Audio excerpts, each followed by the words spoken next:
তো আজকে কৃষকের যে পরিস্থিতি তোমাদেরকে দেখাবো যে এবছর মানে কোনো রকম বৃষ্টি নেই।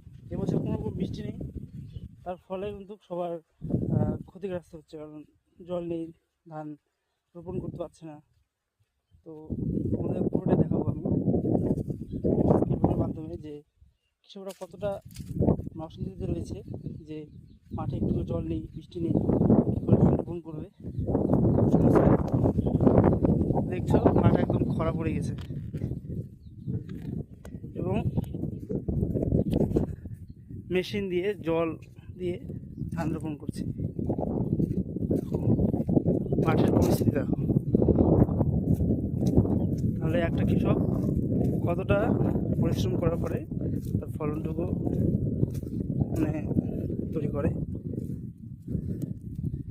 ওই যে একজন কৃষক, দেখছো খুব পরিশ্রমী কৃষক।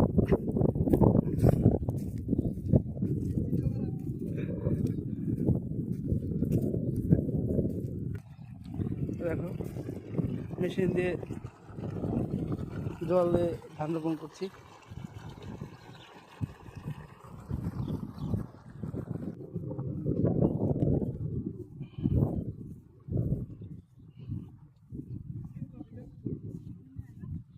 ভীষণ আসতেছে আসতেছে এই যে একটা কৃষক দেখো, একদম মানে খুব পরিশ্রমী কৃষক।